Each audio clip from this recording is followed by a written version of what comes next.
soo dhawaada saaxiibayaal wiilkiinii sirta filimis sheekadeennu waxay ka bilaabanaysaa xarunta hawada sare ee Mareykanka halkaas oo maalin maalmaha ka mid ah la helay calaamad qariiba sida ay calaamadaasi sheegayso shay duulaya ayaa si xawaare loogu soo socday dhulka isla markii uu generaalku ogaaday in UFO-yadan ay ku soo degayaan aagiisa wuxuu isla markiiba kaalihiisa ku amray inuu u yeedho burkee wax yar kadib ninkii burkee ahaa ayaa la keenay xarunta militariga isaga iyo kooxdiisuna waxay u baxeen in ay soo baaraan goobta uu shaygaasi ku soo degay laakiin markii uu gaadhay aagii burbursanaa wuxuu dareemay in wax dhaqdhaqaaqaya ay ka agdhow yihiin askartiisa arrintan markuu arkay burkee wuxuu bixiyey amara in aagga oo dhan la xidho si uusan qofna u gelin amaba uga bixin dhanka kale magaalada Las Vegas Jack ayaa kaxaynayay taksigiisa sida maalmaha kale ee caadiga tii ay wada sheekaysanayeen rakaabkii saarnaa ayaa ku tiri waa inaad adiguna timaada waxaan leenahay shir mawduuca laga hadlayaana wuxuu noqon doonaa suurtagalnimada in meerayaasha kale ay nolol ka jirto waxay u sheegtay inay tahay dhakhtarad iyo cilmi baadhe laakiin Jack ma xiiseenin arrimahaas sidaas darteedna wuu diiday toosna gurigiisa ayuu u aaday subaxdii xigtay markii Jack uu warka daawanayay wuu la yaabay markuu ogaaday in dowladdu xidhay aagdan iyagoo sheegaya in halkaas ay ka dhacday daadasho gaas sun ah oo khatara laakiin dadku ma ogeyn in goobtaasi ay tahay halkii UFO-du ay ku degtay saacado baadhitaana kadib kooxda burkee waxay cidda ka heleen raad caga aan la garanayn dhanka kale Jack oo shaqadiisa ka bilaabay istaanka taksiyada waxa uu yimid laba nin oo burcada oo u shaqeeya nin la yiraahdo Mr. Wolf waxay u sheegeen in Mr. Wolf rabo in Jack mar kale u shaqeeyo maadaama uu bari ahaan jiray darawalka ugu xariifsan kooxdooda laakiin Jack si cad ayuu u diiday wuxuuna u sheegay inay meesha ka kala dhaqaaqaan taas kadib burcadii waxay bilaabeen inay u hanjabaan laakiin Jack isagoo adeegsanaya xeeladiisa labadiiba dhulka ayuu dhigay wuxuuna u sheegay inuusan dib dambe ugu soo laaban doonin dunida dembiyada isla waqtigaas gaadhi booliis ayaa yimid arrintiina halkaas ay ku dhamaatay wax yar kadib Jack wuxuu arkay laba qof oo taksigiisa dhabarka ka fadhiya Jack uu yara naxay wuxuuna weydiiyey halka ay rabaan inay aadaan gabadh la yiraahdo Sara ayaa cod degan ku tiri waxaan rabnaa inaan meel gaadhno hadda wiilkii la fadhiyey oo Seth la oran jiray ayaa soo bixiyey xidhmo lacaga oo aad u badan wuxuuna yidhi lacag intaad rabto waad helaysaa Jack inkastoo hadalkooda si fiican uusan u fahmin lacagta markuu arkay wuu ogolaaday gaadhigiina uu kaxeeyey labadooduba si fiican uma aysan sharixi karin meesha ay u socdaan sidaa darteed Jack wuxuu gaadhiga u kaxeeyey wadooyin mugdiya oo gabadhu ay furta ugu fiiqaysay isla waqtigaas burkee iyo kooxdiisa oo eegayay CC kaamirada waxay ogaadeen in labada qof ee cararay ay yihiin aliens isqariyey oo dad iska dhigaya kaliya intaas maaha waxay ku xariibsanaayeen inay dadka dhex galaan sidoo kale iyagoon gacmahooda isticmaalin ayay ATM-ka Las Vegas kala baxeen lacag lamana garanayo awoodda nooca ay tahay ee ku jirta baaritaan dheer kadib burkee wuxuu helay muuqaalka CCTV-ga ee goobta baabuurta la dhigto halkaas oo uu ku arkay in darawal labadaas uu meel u kaxeeyey isla markii uu taas ogaaday burkee wuxuu kooxdiisa ku amray inay si degdeg u raadiyaan oo u soo qabtaan dhanka kale wadda cidlo oo aad u fog Jack si raaxa leh ayuu taksigiisa u waday waxaana la saarnaa labadii rakaab ee qarsoodiga ahaa meel aad u fog ayay soo gaadheen hadda Jack wuxuu bilaabay inuu ka shakiyo in carruurtan lacagta ay ka soo xadeen waalidkood sidaa darteed wuxuu weydiiyey aaway hooyadiin iyo aabihiin laakiin labadooduba wax jawaaba ma bixin isla waqtigaas alieniskii isqarinayay waxay dareemeen in qof soo eryanayo Jack si uu u dejiyey wuxuu yidhi gawaadhida gadaal ka soo socotaa iyaguna meel ayay u socdaan xawaaraha ayuuna dhimay si ay gawaadhida u dhaafaan laakiin kuwani dad caadiya ma aysan ahayn waxay ahaayeen askartii burkee oo soo gaaday si ay u hareereeyaan isagoo adeegsanaya maskaxdiisa iyo xariifnimadiisa Jack uu ka badbaaday weerarkii koowaad laakiin nimankii burkee ayaa tagsigii dhinac walba ka hareereeyey Jack oo xanaaqsan ayaa rakaabkiisa ku yidhi hoos u foorarsada kadibna wuxuu sameeyey dhaqdhaqaaq sababay in gawaadhi badan ay isku dhacaan taas oo siisay wax yar oo masaafo ah laakiin dhibaatadu waxay ahayd in burkee uu baabuurkiisa weli ku soo eryanayo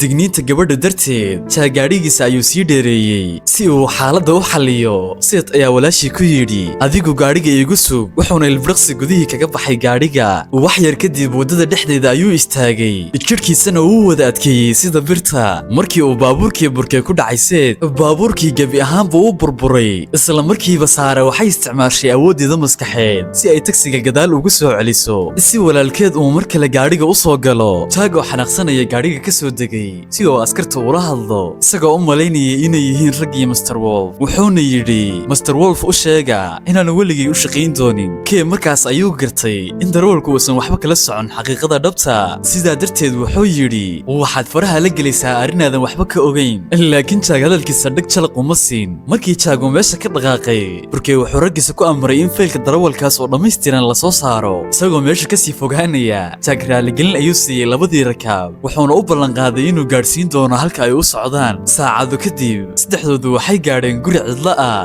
jaagna wuxuu u sheegay in kiradu ay noqotay wadar ahaan 720 laakiin seed isagoon tirin ayuu lacagta oo dhan gacanta ka saaray labadooduna gaadhiga ayay ka degeen markii jaag uu arkay inuu helay lacag aad uga badan intii uu u baahnaa qalbigiisa ayaa degi waayey wuxuuna go'aansaday inuu ka daba tago oo lacagta dheeriga u celiyo isla waqtigaas wuxuu guriga cidlada ka maqlay cod qaylo ah wuuna aaday si uu u arko waxa ka dhexdhacaya markuu gudaha galay wuxuu arkay in labadooduba ay ku dhuumanayaan fadhiga gadaashiisa seedna wuxuu u sheegay inuu meesha ka tago si uu nabad u helo laakiin jaag ma ogolaan isla markaas qalabkooda raadinta ayaa calaamad muujiyey labadooduna waxay aadeen dhankii calaamadu ka imaanaysay isagoo yaro labalabaynaya darawalkii tagsiguna uu ka daba tegey laakiin muusan ogeyn in mugdiga dhexdiisa uu ku jiro bahal khatara oo iyaga ilaalinaya markii ay jidka gaadheen seed qalabkiisa ayuu ku furay waddo qarsoodiya oo fridjka dhexdiisa ah inkastoo uu cabsanayey haddana jaag wuu galay wax yar kadib saddexdooduba waxay mareen waddo sira waxayna gaadheen qayb hoose oo qariiba halkaasoo uu ku yaalay god weyn oo qarinayay jawi u eeg dunida alieniska isla waqtigaas seed wuxuu dareemay in calaamadu ay ka imaanayso goobo dheecaan leh saarana silsiladeeda ayay dusha ka saartay taasoo keentay inay hesho shay aan caadi ahayn jaag oo yaaban ayaa weydiiyey waa maxay shaygani maxaase looga baahnaa dhibta intaa laeg in loo galo seed wuxuu u sheegay in haddii qalabkan uu galo gacanta dad khaldan noloshooda ay khatar geli doonto jaag wuxuu yidhi waa inaan ilbiriqsi xitaa iska lumin sababtoo dad kale ayaa naga daba imaan kara isla markaas waxay maqleen codka shay soo dhowaanaya jaag wuu ogaa inuusan difaaci karin sidaa darteed wuxuu ku qayliyey inay labadooduba cararaan labadooduba duurka ayay ku dhuunteen jaagna wuxuu qaatay qori guriga yaalay si uu iskaga caabiyo kuwa soo galay wuxuu noqday bahalkii mugdiga kaga dhex jiray ee iyaga ilaashanayey laakiin jaag bahalkaas iskama celin karin si uu naftiisa u badbaadiyana duurka ayuu isku dhex tuuray wax yar kadib noolahaas bahalnimada leh wuxuu bilaabay inuu burburiyo alaabtii alieniska ee halkaas sudhnayd fursadaas ayay ka faa'iidaysteen saddexdooduna waxay isku dayeen inay meesha ka baxsadaan dhibaatadu waxay ahayd in jaag uusan arkayn labadii kale waxaana si lama filaana bahalkii uu qabtay saara seed ayaa markiiba isku dayay inuu cadowga mashquuliyo laakiin bahalkii ayaa seed qabtay oo meel fog ku tuuray laakiin saara oo fursad heshay ayaa iska soo tuurtay hadda jaag ayaa bahalkii keli ku noqday oo weerar ku qaaday markii saara ay aragtay saaxiibkeeda oo dhulka ku dhacaya waxay bahalkii ku dhufatay goobo dab ah hadda oo bahalkii cabaar wareeray saddexdoodii waxay isku dayeen inay meesha ka baxaan laakiin seed ayaa xabad ku dhacday wuuna suuxay si ay u baxsadaan jaag ayaa seed gacmihiisa ku qaaday kadibna isaga iyo labadii walaalaha ayaa tagsigiisii ku baxsaday wax yar kadib intii safarka lagu jiray seed uu soo miirsaday jaag oo xanaaqsan ayaa weydiiyey maxaa jira oo halkan ka socda dhab ahaantii laakiin isla waqtigaas diyaarad daroon oo alienisku leeyihiin ayaa soo hor istaagtay jaagna si uu weerarka uga badbaado ayuu gaadhiga si lama filaana waddada uga saaray si degdega waxay u galeen god halkaas markii ay ku dhuunteen saara waxay u sheegtay in bahalka iyaga eryanaya uu yahay siifon waa bahal loo abuuray oo keliya inuu ugaarsado oo dilka fuliyo isla waqtigaas daroonkii ayaa mar kale si toosa u soo hor istaagtay waxayna bilowday inay ku dul wareegto afka hore ee godka tani waxay sababtay in wadnaha jaag uu si xooga u garaacmo haddana mashiinkii wuu arki waayey saddexdoodina waxay ku baxsadeen waddada tareenka laakiin daqiiqado yar kadib markab hawada sare ayaa weerar ku soo qaaday markii ay buundada galeen jaag wuxuu isku dayey inuu galo god kale si uu u badbaado markan dhibaatadu waxay ahayd in markabkiina uu soo galay godka dhexdiisa markaas saara awooddeeda ayay ku kordhisay xawaaraha tagsiga isla waqtigaas waxay arkeen tareen xamuula oo ka soo horjeeda si uu isku dhaca uga hortago darawalku wuxuu qabtay bareega degdega ah laakiin tareenkii wuxuu haleeyay markabkii hawada sare oo qarxay iyagoona ilbiriqsi iska lumin ayay halkaas ka dhaqaaqeen jaag oo ka xanaaqsan waxa dhacaya ayaa weydiiyey xaqiiqada dhabta ay yihiin isla waqtigaas saara ayaa laba badan oo tagsiga dhex yaalay hawada u qaaday waxayna u sheegtay inay sidan samayn karaan sababtaa waxay si buuxda u maamulaan maskaxdooda kadib safarkii ayay sii wateen halka dhinaca kale bahalkii uu badbaaday si tartiibana oo nabaradiisa iskaga daweeyey daqiiqada kadib jaag wuxuu tagsigiisa u geeyey makaaniko dhinaca kale ee waddada ku yaala kadib saddexdooduba waxay galeen makhaayad si ay u sugaan inta gaadhigooda laga hagaajinayo markaas ayaa taleefonka jaag waxaa soo waca burkey wuxuu u sheegay bannaanka ayaan taaganahay wuxuuna si toosa ugu yidhi si degdega carruurta igu keen beddelkeedana waxaan gebi ahaanba tirtiri doonaa dembiyadaada shaqada laakiin Jack si cad ayuu u diiday kadib markii uu shariifka u sheegay in niman hubaysan ay joogaan bannaanka isaguna Seth iyo Sarah ayuu si dhimasho oo la baxsaday isla markii Burke iyo raggiisa ay makhaayadda soo weerareen shariifkii ayaa weydiiyey maxaa socda laakiin Burke ma uusan nixin taa beddelkeeda dadkiisa ayuu u sheegay inay qoryaha ku qabtaan dadka oo dhan isla waqtigaas shaqaalaha makhaayadda ayaa iyaguna la soo baxay hubkooda waxayna iska rab taageen shariifka si ay dadka u difaacaan Burke wuxuu isku dayay inuu shariifka la hadlo si xaaladda loo dejiyo markaas ayaa gabadh weytarada si aamusnaana ugu timid Jack iyo asxaabtiisa waxayna ku tiri isoo raaca saddexdoodii waxay gaadheen makhaayadda gadaasheeda Seth isagoo adeegsanaya awooddiisa molecular ayuu saqafka dhex mariyey dhammaantood sidaas ayayna iyagoon cidno ogaan kaga baxsadeen laakiin markii ay bannaanka u soo baxeen Jack wuxuu ku dhacay oo si lama filaan u ciyay markaas Sarah awooddeeda ayay ku dejisay xayawaanka Jack si degdeg ayuu ugu cararay garaashka si uu tagsigiisa u soo qaato laakiin markii ay rabeen inay baxaan Burke ayaa arkay oo ciidankiisa ku amray inay joojiyaan si ay u badbaadaan Sarah ayaa mashiinada baabuurta ciidanka qarxisay taasoo u sahashay Jack inuu xawaaro sare ku dhex maro kolonyada isla waqtigaas Burke wuxuu rabay inuu xabad ku rido laakiin eygii ayaa gacanta ka qaniinay uuna baxsaday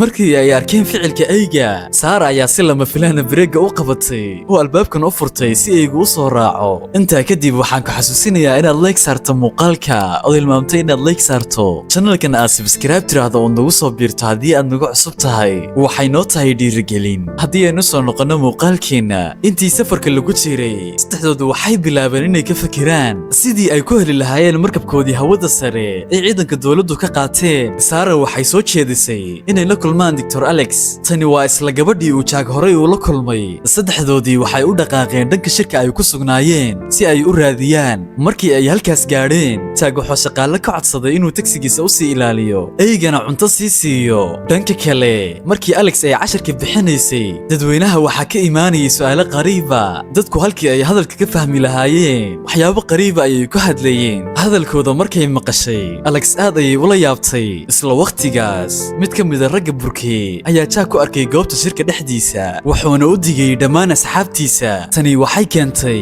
in kooxdoodii markale ay isku diyaariyaan inay qabtaan dhanka kale markii Jack uu la kulmay Alex wuxuu geeyay meel degan sheekada oo dhan uu u sheegay laakiin Alex diyaar uma ahayn inay rumaysato hadalkan si ay u qanciyaan labada aliens waxay u sheegeen in markii ay soo geliyeen nidaamka qoraxda qofkii ugu horeeyay ee sawir ka qaaday markabkooda ay ahayd Alex sidoo kale Jack wuxuu yidhi waqtigan adiga oo kaliya ayaan ku aamini karnaa ee wax samee laakiin Alex waxaas oo dhan waxay la ahayd wax kama jiraan waxayna qaadatay laptopkeeda si ay meesha uga tagto isla waqtigaas Seth ayaa horteeda ku isticmaalay awooddiisa markii alaabtu bilaabeen inay soo dhacaan Sarah ayaa awooddeeda ku joojisay hawada dhexdeeda markii ay xaqiiqada indhaheeda ku aragtay Alex aad ayay u naxday markaas ayay labada walaalaha go'aansadeen inay tusaan aqoonsigooda dhabta Seth ayaa qalabkiisa shiday wuxuuna tusay qaybta koonka ay ka yimaadeen kadib labadooduba waxay sharaxeen waxaan u nimid inaan bini'aadamka u sharaxno sida loo hagaajiyo xaaladahan sii xumaanaya iyo sida dhulka looga dhigi karo meel wanaagsan Sarah waxay sheegtay in sanado badan dabeecad ka timid meerahooda ay sababtay in dabeecaddu burburto si ay uga hortagaan in dadkooda ay dhulka soo weeraraan waxay doorteen wadada baxsiga waalidkood waxay ahaayeen saynisyahano waaweyn sidaa darteed waxay awoodeen inay keenaan qalab ururiya xogta nidaamka deegaanka ee koonka oo dhan haddana xogtan ayaa lagu badbaadin karaa meerahooda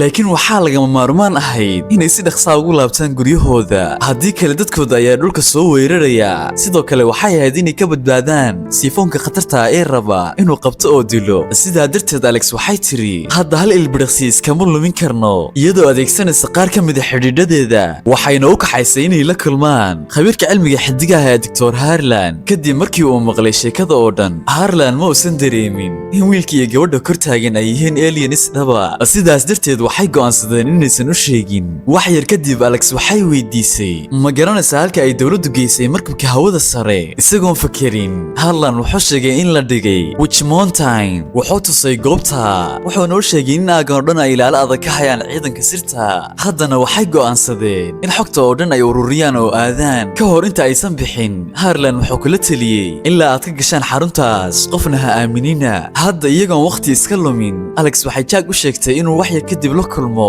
sababta waxay rabtay inay soo qaadato alaabteeda laakiin intii uu la hadlayay Jack dareenkiisa ayaa jeestay labadii aliensna way ka lumeen araggiisa ka hor inta uusan helinna raggii Mr. Wolf ayaa qabtay waxay jaag ku yiraahdeen si xanaaq leh ma ahayn inaad diido yeeritaankayaga jaag wuxuu fahmay in baxsashada aan hadda hal ilbiriqsi laga dibdhigi karin sidaa darteed markuu fursad helay wuxuu qaatay hubka qof iska dhigayay jila wuxuuna ku weeraray burcadii kadibna isagoo adeegsanaya xirfadiisa dagaal ayuu dhammaantood ka adkaaday kadib si degdeg ayuu u cararay si uu u raadiyo Seth iyo Sarah laakiin isla waqtigaas burke iyo raggiisa ayaa soo gaadhay meesha sidoo kale Sifon ayaa isna shirka yimid wuxuuna bilaabay inuu raadiyo ugaadhiisa markii jaag uu la kulmay Seth iyo Sarah wuxuu yiri waa inaan si degdeg u baxnaa isla markaas saddexdoodu waxay arkeen Sifon oo masraxa sii fuulaya ka hor inta uusan weerarin Sarah awoodeeda ayay ku soo jeeday bir weyn oo culus waxayna ku turtay bahalkii kaas oo meel fog ku dhacay fursad markii ay saddexdoodu heleen way baxsadeen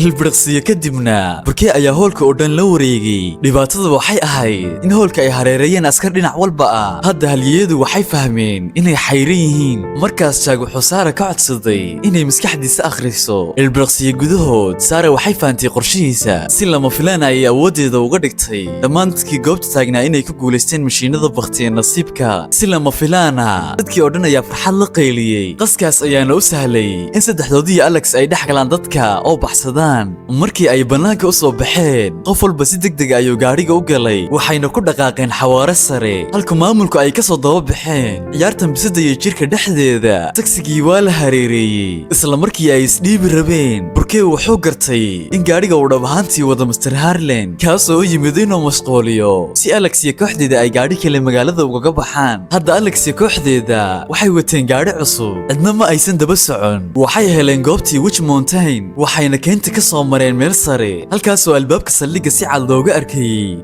markii ay arkeen amniga aadka u adag Alex iyo Jack waxay is yiraahdeen waxaa laga yaabaa in la helo god laga galo laakiin si lama filaana labadii aliens waxaa ku dhacay irbado sooxina isla waqtigaas burke iyo raggiisa ayaa qabtay Jack iyo Alex alienskiina maxaabiis ayay ka dhigteen Jack oo xanaaqsanaya askartii ku booday laakiin si fudud ayay uga awood badiyeen kadib burke ayaa uga hanjabay haddii ay howlgalkiisa soo fargeliyaan inay kala kulmi doonaan cawaaqib xumo cabsida xabsiga darteed Jack waa lagu khasbay wuuna isdhiibay kadib markii ay saarnaayeen gaariga militariga Alex ayaa Jack ku canaanatay sida dhaqsada leh uu ku quustay Jack wuxuu yiri sidee nolosheeda u burburiyaa si aan u badbaadiyo alienskaas Alex aad bay u xanaaqday waxayna Jack kaga dhufatay dhirbaax xoog leh dhabanka dareenkan ayaa sababay in dareenka ilaalada uu jeesto Jackna uu weeraray oo labadooduba sooxiyay halkan waxaan ka ogaanaynaa in isdhiibistoodii ay ahayd qorshe oo kaliya si ay uga badbaadaan askarta faraha badan hadda oo ay xoroobeen labadooduba waxay go'aansadeen in wiilka iyo gabadha la badbaadiyo kuwaas oo dhawaan saynisyahannadu ay tijaabooyin ku samayn doonaan Alex iyo Jack si degdeg ayay tuumbooyinka qaboojiyaha uga galeen xarunta gudaheeda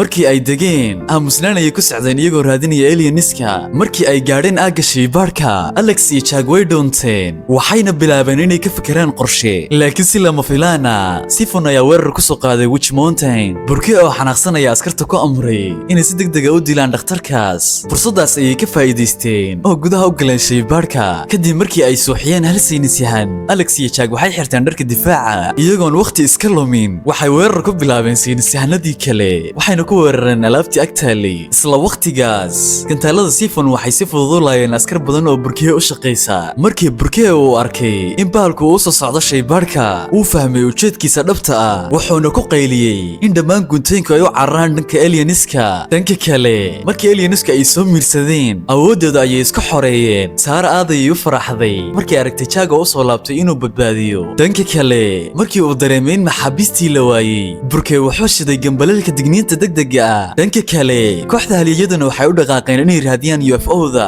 seed qalabkiisa ayuu ku tusay wadada loo maro markabka hawada sare wax yar kadib Alex waxay iska dhigtay saynisyahan si ay u khalado shaqaalaha kale Alex ayaa u tagtay oo ku tiri burke wuxuu yiri xarunta oo dhan si degdeg ah loo baneeyo cidii su'aal ka keentana qaab xun ayay la kulmi doontaa hadalkeeda ayay ku qancisay dhammaan saynisyahanadii wadada ku jiray dhanka kale burke wuxuu arkay in UFO-da aysan wax ilaalo ah ka hayn isagoo xanaaqsan ayuu cararay si uu u joojiyo kooxda isla waqtigaas Seth isagoo dib u dhicin ayuu qalabkiisa ku xidhay qaab dhismeedka markabka markii uu tamar helayna albaabka weyn ayaa furmay muuqaalkan waxaa la yaabay Alex iyo Jack laakiin ka hor inta aysan gelin burke iyo ilaaladiisa ayaa mar kale dhammaantood qabtay si lama filaana askari ayaa si khalad ah xabad u riday laakiin Seth awoodiisa ayuu ku joojiyay xabad kasta oo cadowga ka timid isagoo xanaaqsan burke wuxuu ku qaylinay askarta joojiyaan xabadda isla waqtigaas Sifon ayaa darbi soo jabiyay oo soo gaadhay halkaas qaskas markii la arkay Siphon qof walba dareenkiisa halkaas ayuu ku jeestay qaskaas ayuuna ka faa'iidaystay oo ku yiri dhammaantiin gala UFO-da askartii ayaa u cararay inay joojiyaan